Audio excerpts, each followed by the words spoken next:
Welcome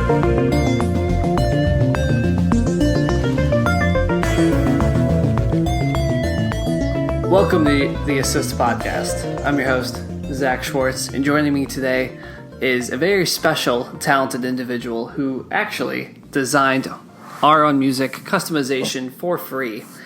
He is a North Virgil High School senior. He's a great soccer player. It is Aidan Cunningham. Doing just Aidan, fine. how are you? It's fantastic. It has been, what, 2 weeks of your senior year? Yeah, a week and a half, because first week is stupid, don't do anything. Right.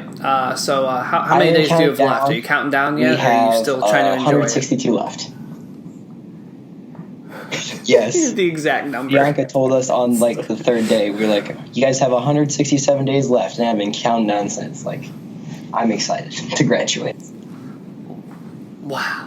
I feel like that's tough, though. The whole year you're just looking forward to it being over. But I guess that's life, right? You just keep going, and then eventually I'm going to enjoy it while I'm still there. Don't get me wrong, but, I'm going to enjoy it much more to not be there. You feel?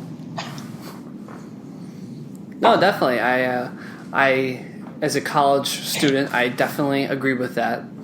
As a former graduate of the high school, I can conclude that you will, in fact, enjoy being gone more than you will being there. So yeah, do you? I know we talked a little bit. You're looking at colleges now. How scary is that? Is it a little bit at all? Or are you just I'm so happy that I can have freedom like this? I'm looking at I'm going to go to school for music education.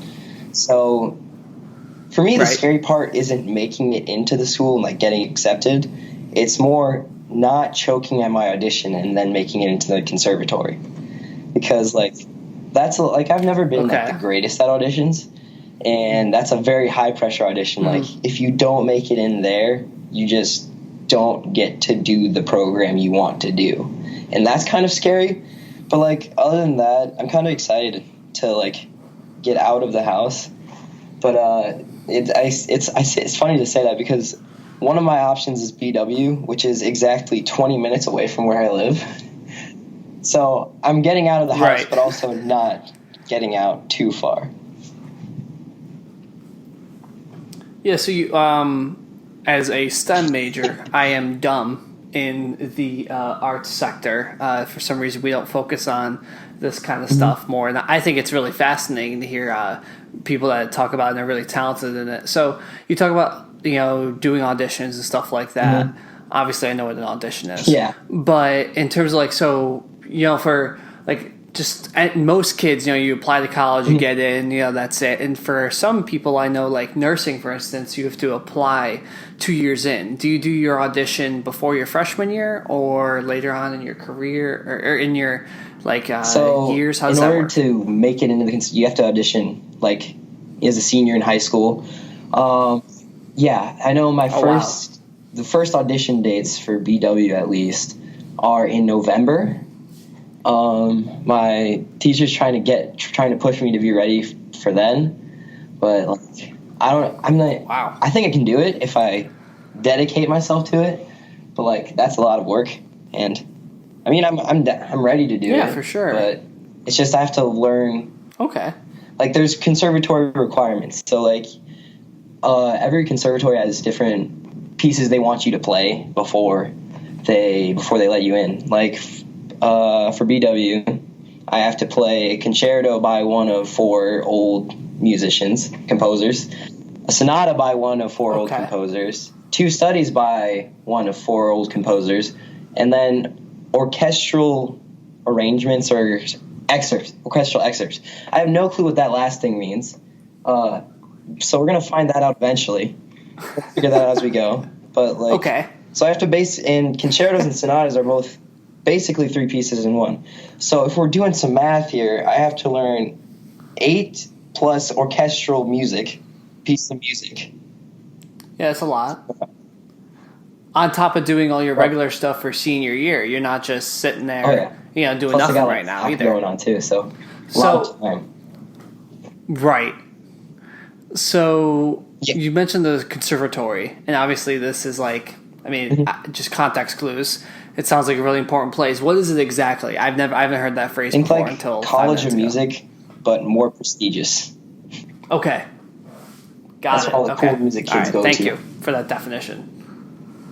So, wow, I just didn't imagine that it was before your freshman year even. But I guess it makes sense because then you're getting accepted into the program, then you're not just getting accepted into the school, right? Because a lot of what the program is making, it's not just with the music ed, it's not just making you a teacher, teaching how to teach music, it's also making you a better musician too. Like a lot of the credit hours I'm gonna have to take are just private lessons with the professor of my instrument, which is trumpet, by the way. And then ensemble. I think I have to have 7 credits worth of ensemble for before I graduate. Mm-hmm. And like you're always welcome to take more of that kind of stuff, but like you have to be able. I think you have to just show that you are able to play music at a collegiate level or a more advanced level at least before they let you in, because you have to do ensembles, you have to do private lessons. Yeah, that's fascinating.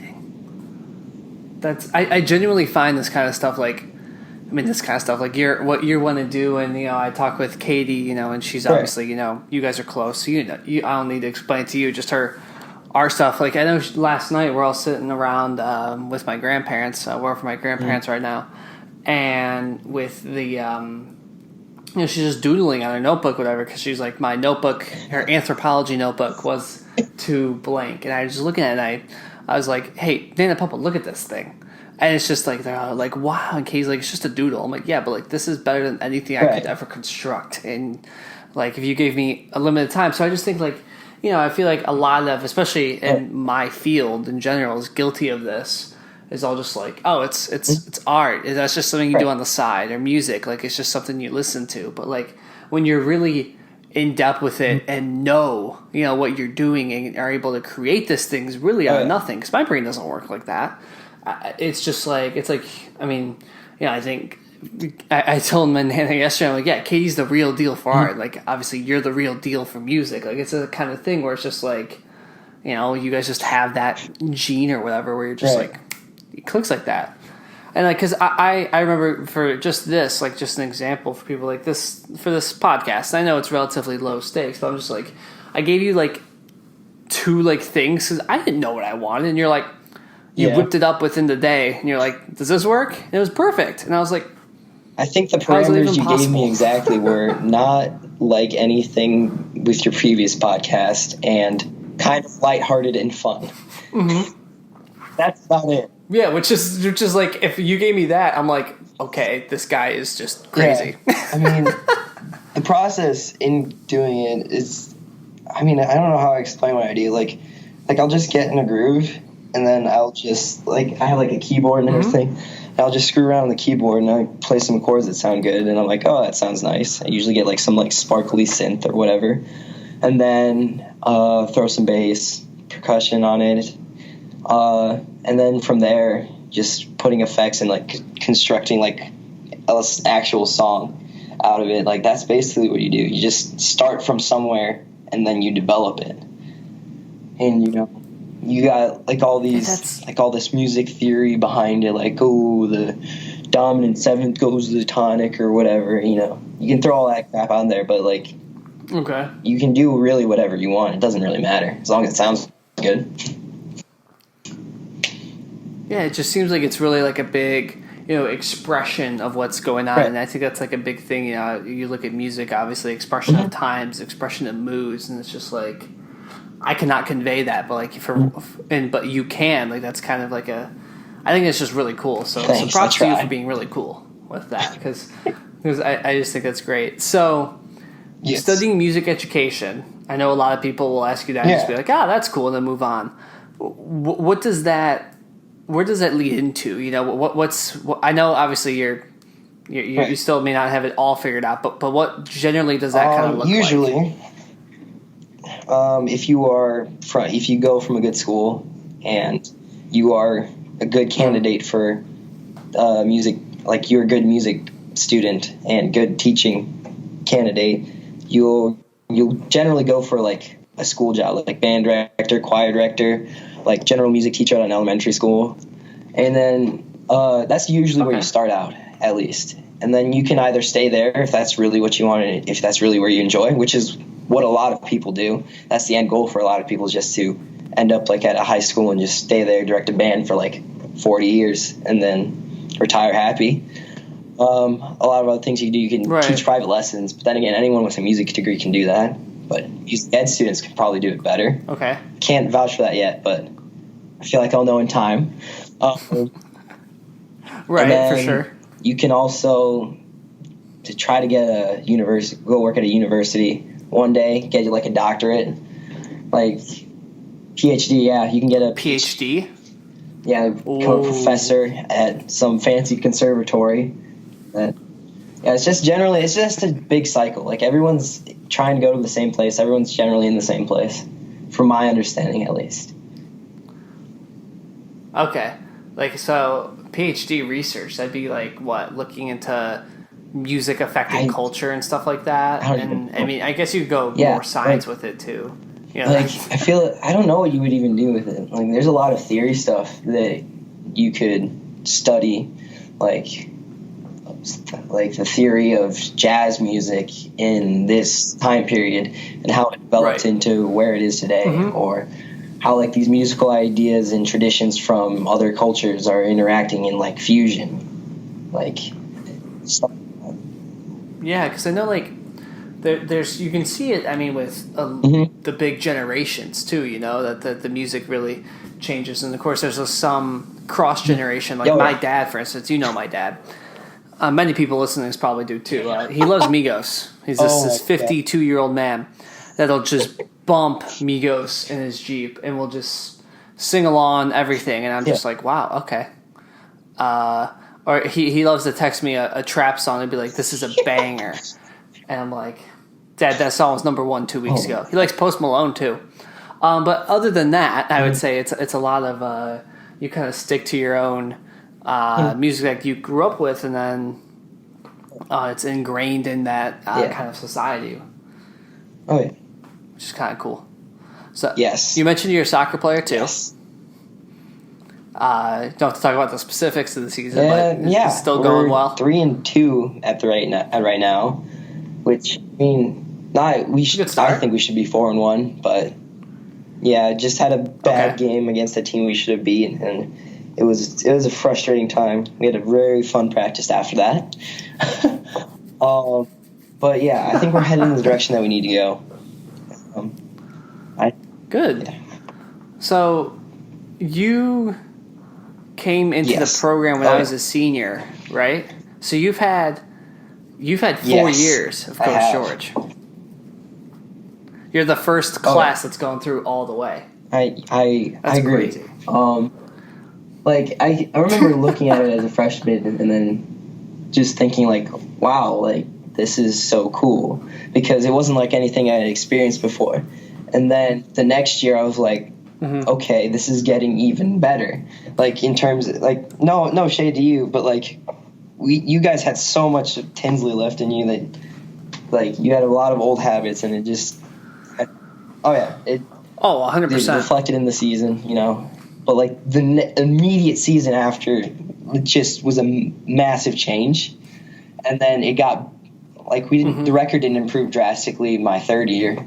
Like it was about the same, but like the culture, like just the general like atmosphere of the team just got infinitely better. Like it was like everyone's like working hard all the time for the most part. Everyone's trying to improve themselves, fighting for each other. We're all having fun while we're doing it. So. Right. Yeah, I was going to say the first year was really laying that groundwork, like you're saying. Then the second year jump. I mean, you see it a lot with stuff in college football is a good example of it, just because it is the same kind of 4-year cycle. And it's tough for the first year for people to come in. And, I mean, definitely, I think for me at least, the past year or a little bit longer than a year, I've really, I've been looking at a lot of things where it's like, Coach George along with my parents, they were right a lot of the time. And it's taken me and I went away to school. So it's been taking me that long to kind of figure out, look at life and They kind of knew what they were talking about. Yeah. Yeah. I think. But okay, that's great. Yeah, just it's been a long ride. It's definitely been a long ride. Sure. Are you looking to play no. at school at all? Yeah, No, I'm just like, be done. First of all, like I got good like last season, so I haven't had a lot of experience playing. I mean, I have. Yeah. Like last season, I came off the bench for outside back, and like this season, I'm starting. Mm-hmm. So, I mean, I haven't had that much varsity experience compared to the top third players on our team, but. If I could play in college, like that'd be cool. But like with my major, it's almost a double major with like the course load, because to learn how to be a teacher and a musician. Okay. So like even if I did get onto a college soccer team, unless I was getting like a massive scholarship, it just wouldn't be, the time dedication would not be worth it.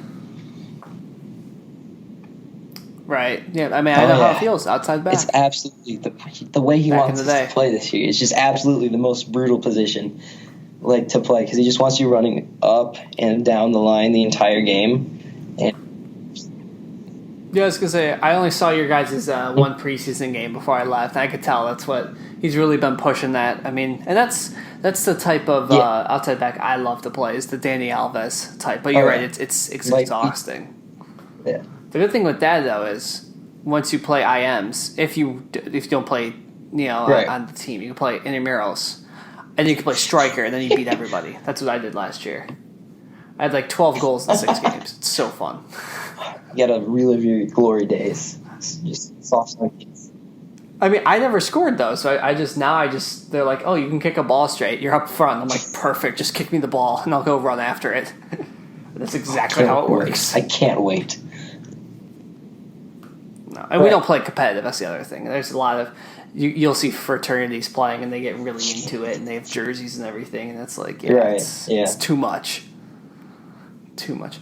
No, I think, I mean, everyone obviously who plays at the high school level loves the game and stuff, but I know I have some friends that are still playing over in places like Maine and stuff like that, and I know he's been texting me his past couple weeks. He's like, dude, preseason's brutal. And he's like, I love the game. And he's a goalie. He's like, I love the game and stuff and everything. But, like, you got out when you should have. And I'm like, yep, my knee's hurting now. And I'm only 20. So, it's starting to catch up with me now already.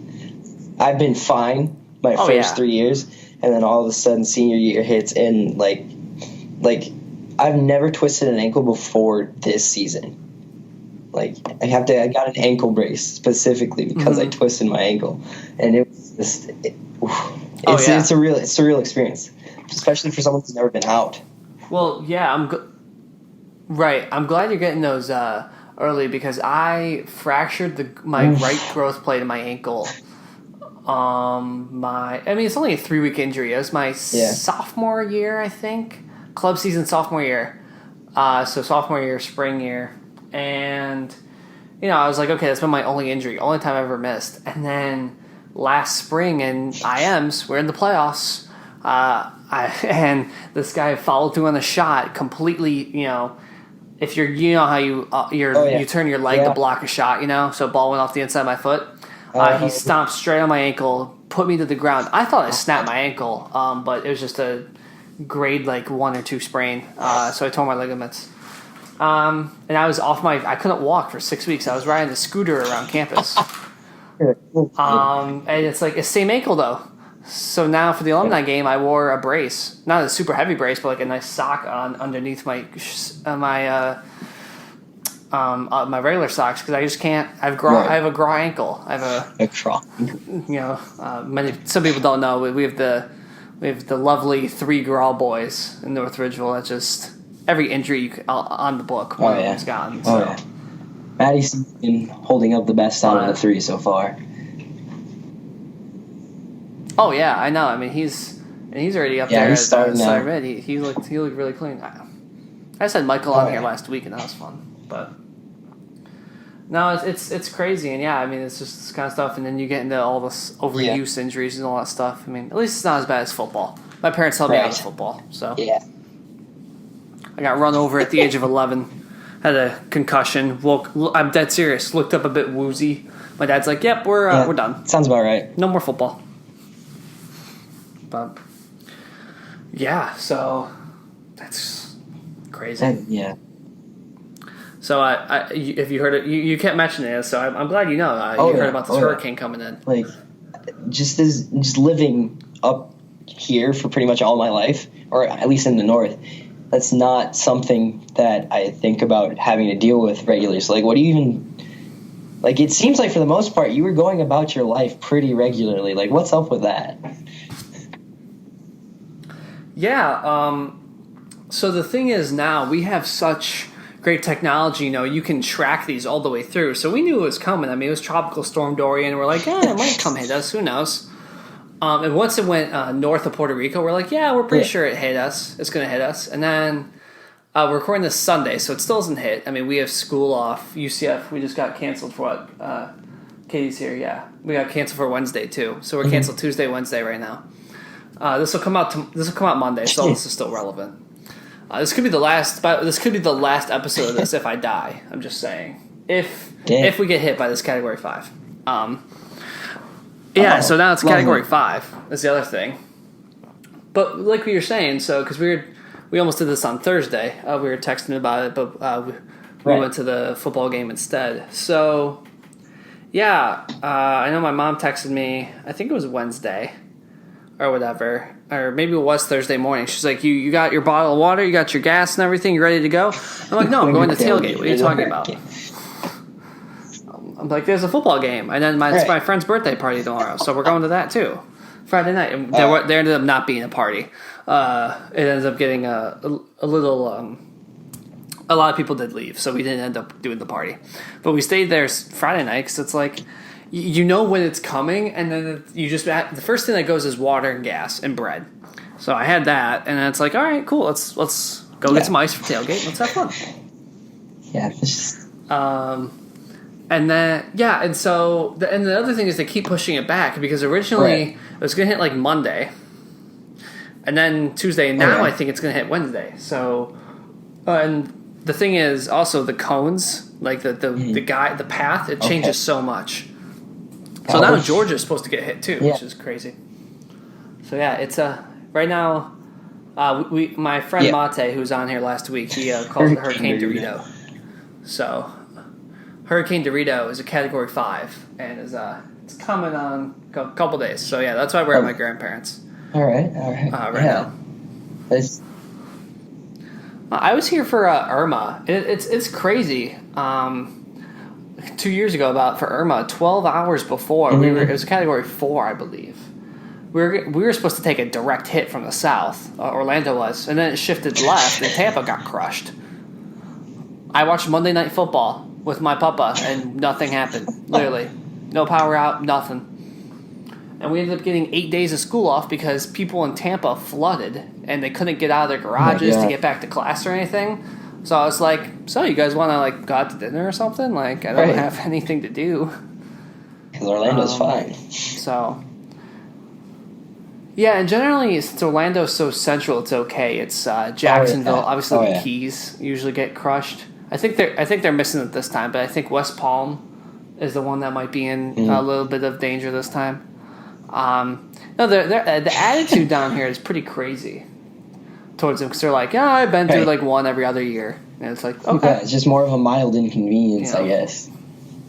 That's what it comes across as. I mean, the people exactly. Well, I mean, people down here, there's alligators.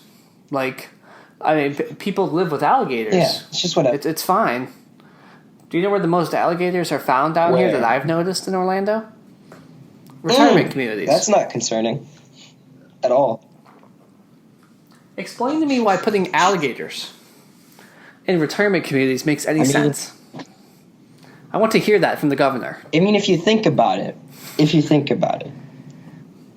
elderly people don't take this out of context at all whatsoever, but they're kind of expensive, right? And the alligators are right there. And, an accident happens. Someone slips, breaks a hip. Oh, no. Alligators. I would just like to see like where with the evolutionary change. Like, wait a minute, these people can't run away from us. They can't run away from us. They can't turn left and right like the Right. like the kids can when they're trying to Right. avoid us because they can't turn. Got no, and you know the other thing I Yeah. didn't realize, I've been down here for 2 years, and I mean I don't know if you've heard of this. It's like a ring thing, so like you put it near your doorbell and you have a camera and you can kind of see things. So there's a community on there. Past 2 days, there's been 2 black bear sightings near our neighborhood. That doesn't There's bears sound down right, here? but don't bears like live in the forest and like the mountains? I mean, I thought so, but I mean, I'll pull up the video right here. There was a big black bear the other day. There's another one this morning. Hold on, let me see if I can find it. Let me find the video. Yeah, it's crazy. I think it was going through trash. Let's look at this thing. Nearby incident. Is this where it is? Another bear Imagine sighting 2 living miles in away. Florida and expecting the biggest, like, your only threat's going to be, oh yeah, alligators and hurricanes, and then a black bear is digging through your trash. Yeah. Got into a few trash cans in the neighborhood. Stay safe and watch your children and animals. 20 minutes later, and I would have met him face to face while letting my dog out. I mean, here, Katie, look at that thing. How big do you think that thing is? A couple hundred pounds? Yeah. Yeah, I think It's like another just dimension. Like, you cross into Florida, and then the entire vibe just changes. Did you Yeah, hear? it's Yeah, not 'cause the it's not South. You can't call That's the Florida thing. part of the South. It's not. It's the important thing. No. That's Georgia, Alabama, Mississippi, and South Carolina. As someone who's That's born not in the good South, stuff. Florida is not part of the South.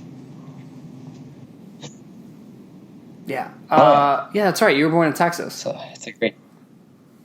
So what's it like being a Texan in Ohio? Well, unfortunately, I can't give you an authentic experience because I only left there. We moved away when I was like 4, but yeah, but Same thing for me. Okay. it's always been kind of like a pride thing. Like, oh yeah, I'm from Texas and you guys are up north. Oh, I can withstand the heat, and you know, like I can eat spicy food. You stupid idiots. You guys eat chili with beans. Like, okay, I don't know if this is a Texas thing, but people up here who eat chili with beans genuinely just like irk me. I don't understand it. That's not chili. That's stew. That's Chili stew. with beans. Chili's not meant to eat bean. Chili's not meant to have beans in it. And I had to, Okay.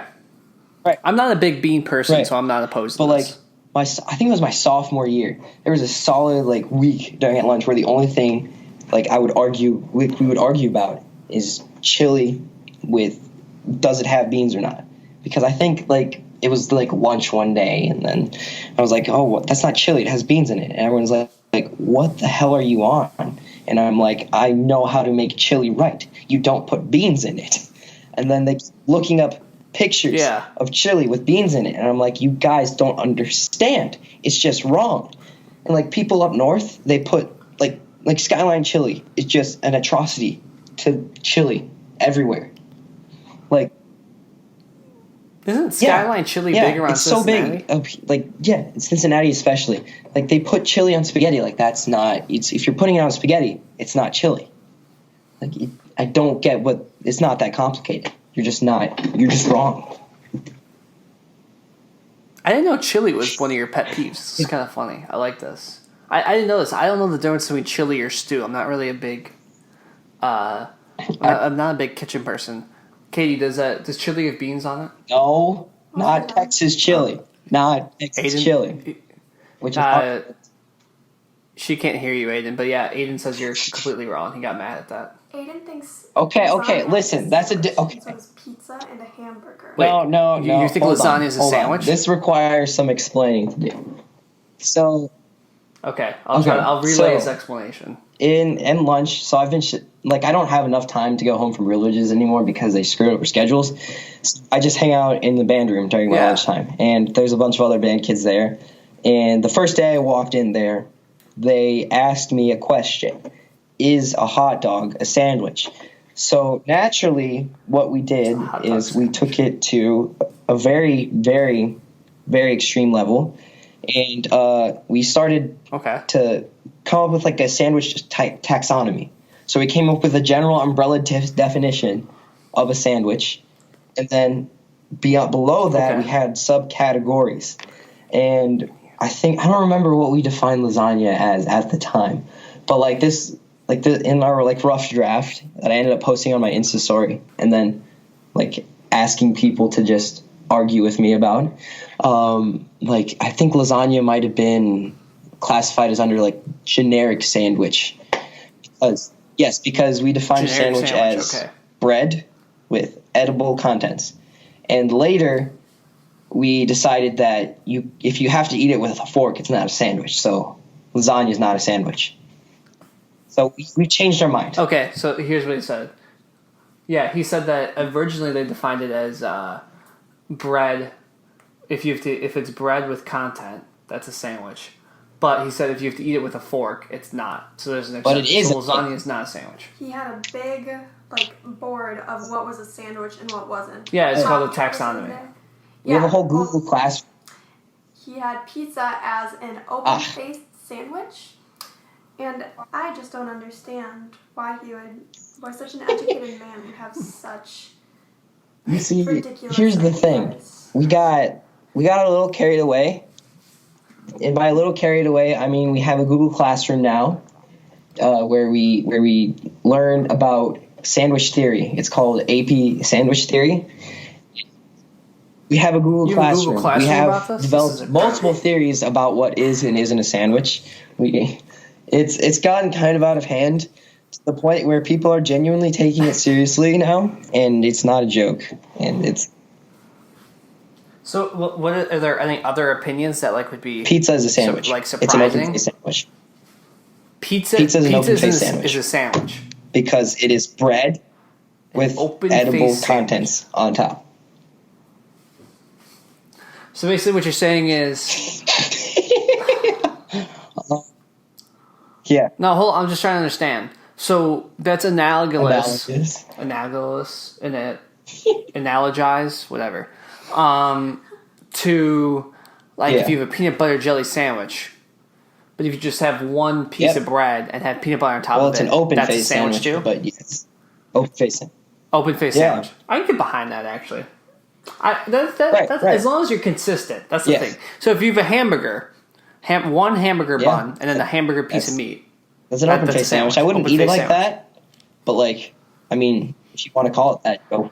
Yeah, so if that's a sandwich, and then you have if you're doing notes on it, it's a sandwich, and then under it you have different types of sandwiches. Yeah. Open-faced sandwich. That makes sense. Open-faced sandwich. Exactly. That's exactly what it says. Well, how do you feel about him calling? Yeah, I'm fine with that. Calzones? I'm fine with that. I don't care. Pop-Tarts are calzone any day of the week. Pop-Tarts are calzones. We didn't define what's a okay? Once again, not a kitchen guy. What's a calzone define? What is a calzone? It just has. It's the thing we ate at the festival, right? It's almost like a dumpling, but Italian and pizza. Okay. Yeah, it's that kind of thing. So I don't remember I don't know. But to answer the question, is a hot dog a sandwich? Okay, a hot dog is a sub, and a sub is a sandwich, so a hot dog is a sandwich.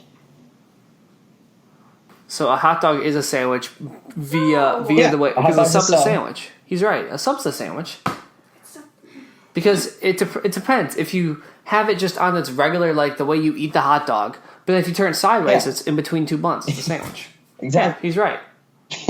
Katie's frustrated now. No, that's fair. A crepe. A crepe. A crepe would be a calzone. Because it's all the stuff's inside of it. So a crepe's kind of like a wrap. So a crepe, in a way, is a sandwich. Yeah. It's a wrap. A crepe's like a special sandwich. It's like the second cousin of sandwich. That's another category under sandwiches. It's a wrap. Okay. This is, we might have to set a wrap sandwich. A wrap is a special subcategory. This is incredible. Everything would be its own category. This is going to be how to become a music professor and definitive classification of sandwiches. What else? What else is there? What else can we define? What else have you defined? Okay, wait. Would a chicken tenders meal, the meat and fries, be a deconstructed sandwich? Fries and bread. What? Yeah, fries aren't bread. Yeah, it's fries and bread. What do you? Well, the fries aren't bread. Well, the chicken is breaded. No, that's just chicken. That doesn't count. They're all in a basket. No.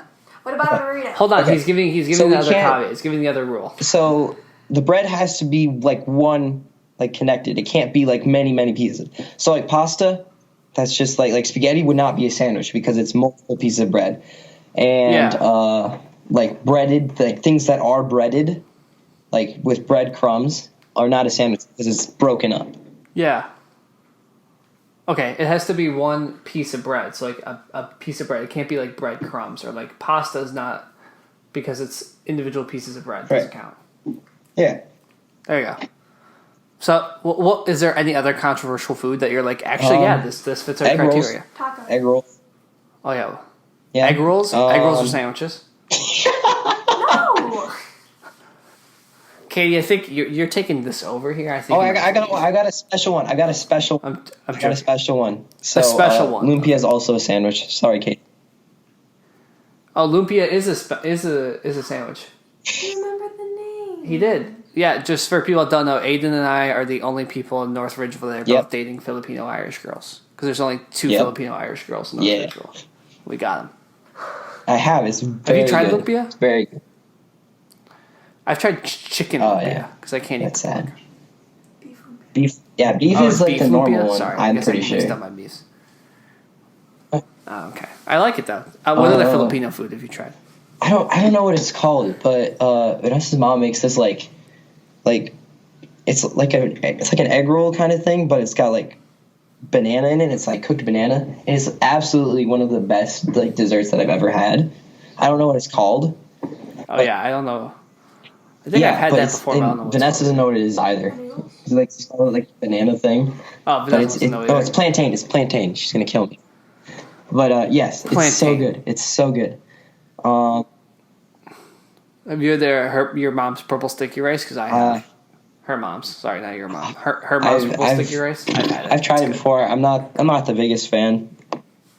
Yeah, like not the biggest fan. Like I like the more like the from the Filipino food that I have tried so far. I like the savory dishes a lot more, except for the plantain thing. Well, yeah, you're a Texan, so that makes sense. So like, yeah, big beefy. Ponce is also really good. That was like I went at a grad party. She served it. It's so good. Ponce's so a classic. Good. Yeah. That's Texas, classic. yes. So Texas has a lot of like big schools. What's your? I think I know the answer, but I'm just saying for the next conversation. What's your big school like? Do you? No. So do you root for Ohio State? I absolutely despise Ohio State and everything it stands for, because in Texas,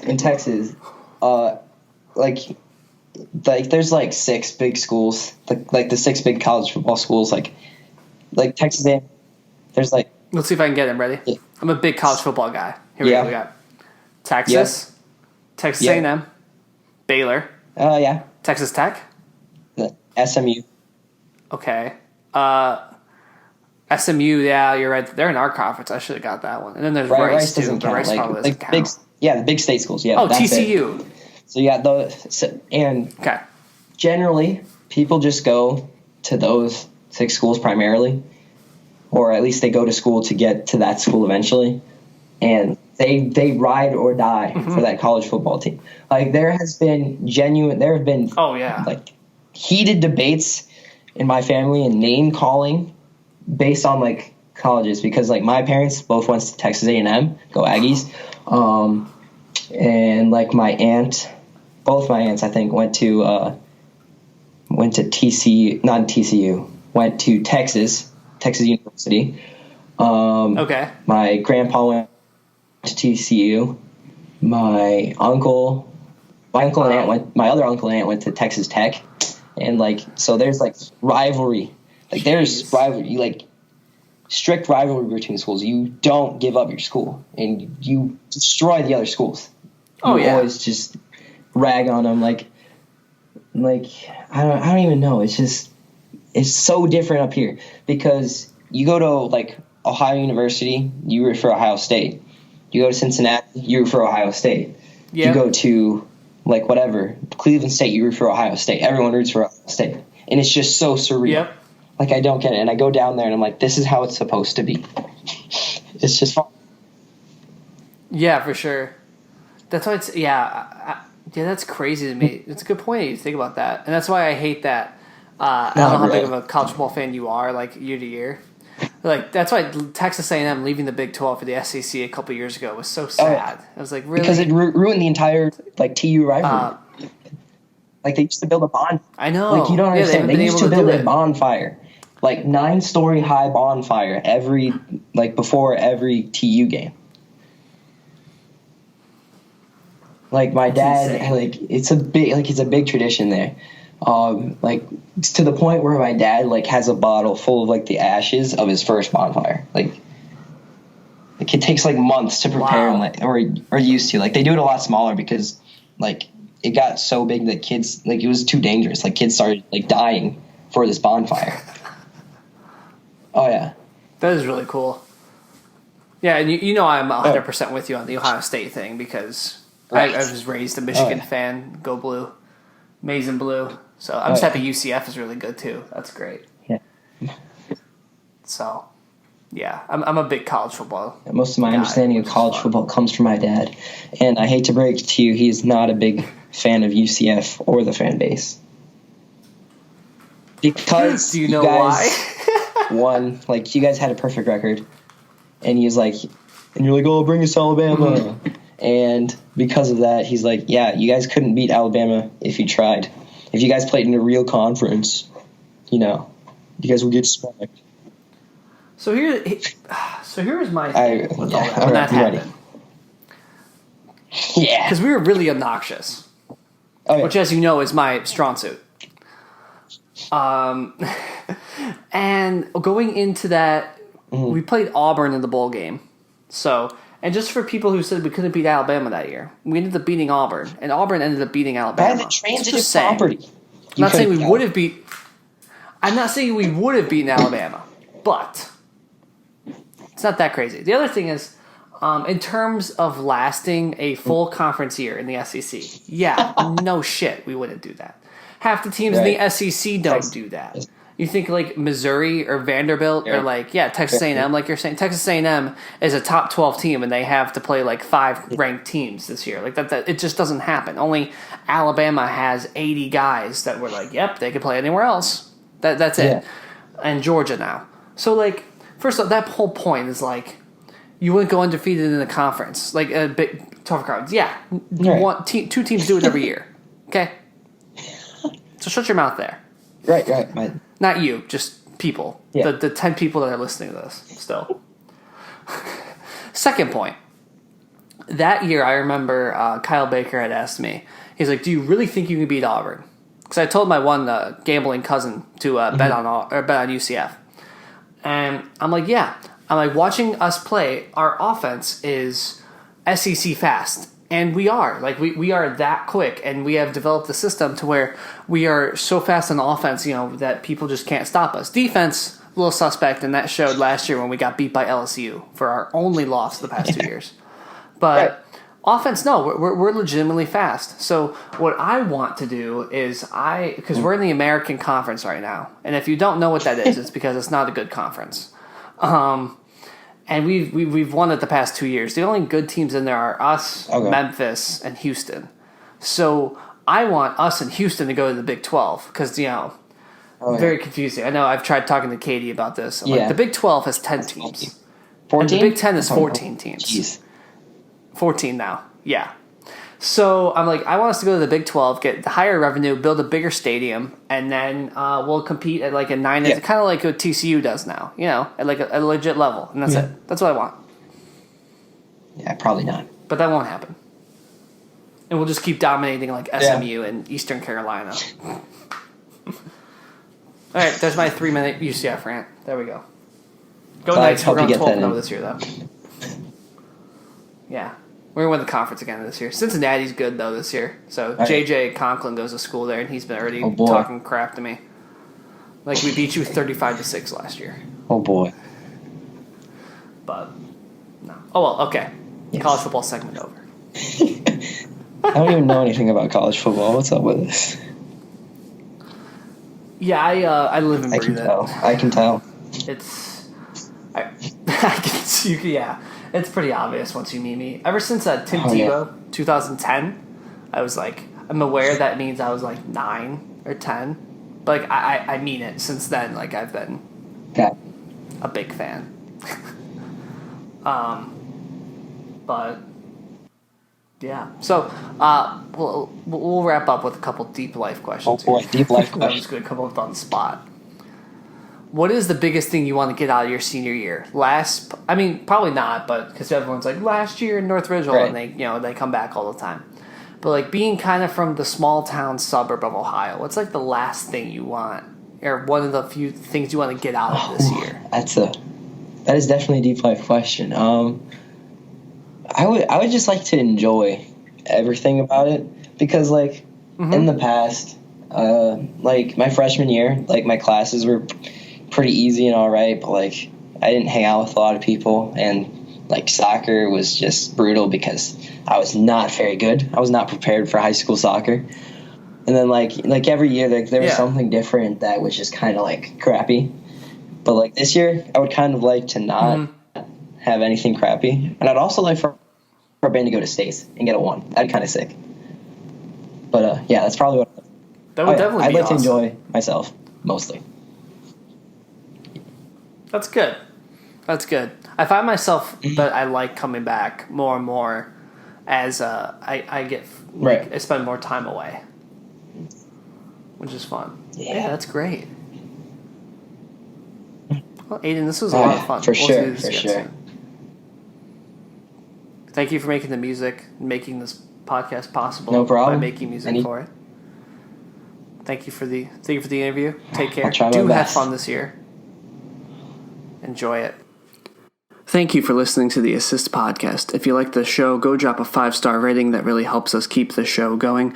If you want to stay updated with all of the podcast episodes, hit the subscribe button, and also go follow our Twitter, which is @assist_podcast, and our Instagram, which is now the Assist Podcast. And you can write any emails, any suggestions you have to theassistpod@yahoo.com, and we'll see you next week.